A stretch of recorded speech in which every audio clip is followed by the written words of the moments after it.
Tema 1, indahnya kebersamaan. Subtema 1, keberagaman budaya negeriku. Di sini ada peta Indonesia. Keberagaman budaya Indonesia. Indonesia terdiri dari 5 pulau besar dan ribuan pulau kecil yang dikelilingi oleh lautan, sehingga disebut dengan negara kepulauan. Nah, di sini ya, negara Indonesia disebut dengan negara kepulauan. Terdiri atas 34 provinsi, 1340 suku bangsa, 718 bahasa daerah. Kemudian keberagamannya juga dilihat dari rumah adat yang beraneka ragam bentuknya. Kemudian alat musik tradisional dan lagu-lagu daerah yang beragam, serta masakan daerah yang juga aneka rasa ya teman-teman. Kita mulai dari wilayah yang paling Sabang ya. Sabang artinya di Aceh, disinilah di Aceh. Nah, Aceh itu sukunya suku Gayo, bahasanya bahasa Gayo ya. Rumahnya bisa kita lihat di sana, bentuk rumah Aceh. Kemudian tarinya yang terkenal adalah tari Saman dan Ratoh Jaro dengan lagu daerah Bungong Jumpa atau artinya bunga cempaka ya, yang biasa mengiringi tarian Ratoh Jaro tersebut ya. Kemudian kita lanjut ke Sumatera Barat ya. Sumatera Barat di sini suku yang terkenal adalah suku Minang atau Minangkabau.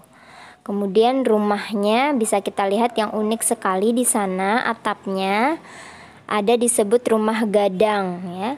Alat musiknya yakni saluang atau alat musik tiup sejenis suling. Jadi ditiup ya akan mengeluarkan bunyi.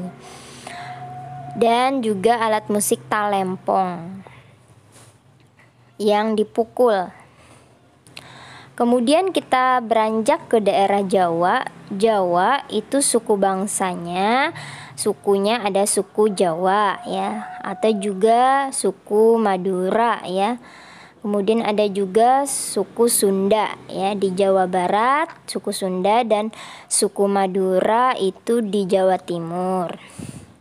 Permainan tradisionalnya itu engklek ya. Nah, teman-teman bisa dilihat di sana permainan tradisionalnya engklek. Alat musiknya suling ya kalau dari Sunda, kemudian angklung dari Jawa Barat. Kalau angklung itu dengan digoyangkan cara memainkannya, sedangkan suling dengan ditiup. Kita masuk ke wilayah kita sendiri yakni Kalimantan Selatan. Suku di sini yang asli adalah suku Banjar dan suku Dayak.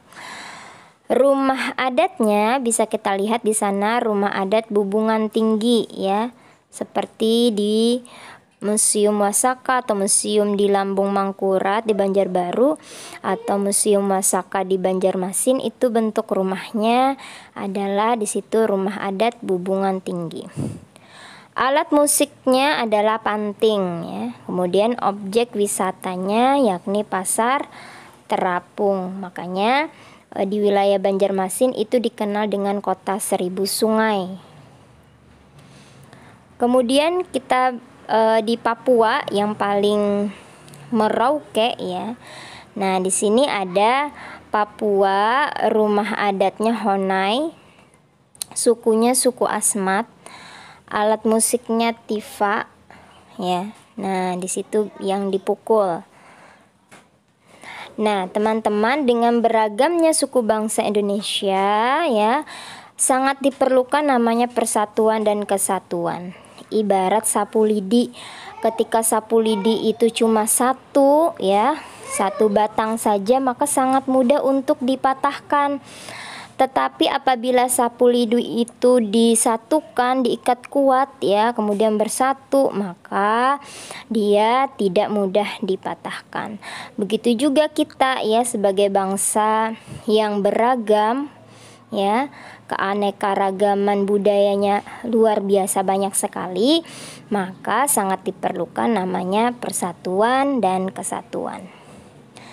Ada semboyannya ya, walaupun berbeda tetap satu jua, Bhinneka Tunggal Ika.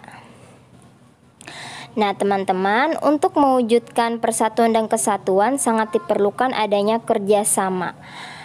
Dengan adanya kerjasama, ya misalnya ketika kita membersihkan lingkungan ya, atau ketika kita bermusyawarah ya, berdiskusi untuk mencarikan suatu pemecahan masalah, maka itu sejatinya adalah kerjasama. Dan kerjasama akan mewujudkan persatuan dan kesatuan. Contohnya kalau di sekolah antum piket ya kan, kemudian ada diskusi kelompok, itu namanya salah satu contoh dari kerjasama. Nah, bagaimana Islam memandang tentang keberagaman sekarang? Di dalam Quran surah Al-Hujurat ayat 13 itu yang artinya, wahai manusia, sesungguhnya kami menciptakan kamu dari seorang laki-laki dan seorang perempuan dan menjadikan kamu berbangsa-bangsa dan bersuku-suku. Jadi di dalam Al-Quran pun diakui ya bahwa manusia itu di dunia ini akan berbangsa-bangsa dan bersuku-suku nantinya ya, supaya kamu saling kenal mengenal. Nah, jadi supaya kita saling kenal mengenal, dan yang paling mulia di sini di sisi Allah adalah yang paling bertakwa ya. Maka teman-teman, fastabiqul khairat, ayo berlomba-lomba menjadi orang yang bertakwa. Yang bertakwa adalah yang taat terhadap perintah dan larangan Allah ya. Hormatilah dan hargailah sesama karena semua ada ciptaan Allah. Kemudian sikap kita sebagai seorang muslim adalah pegang kuat aturan yang Allah berikan kepada kita agar kita bisa menjadi manusia yang mulia. Manjada wajada. Assalamualaikum warahmatullahi wabarakatuh.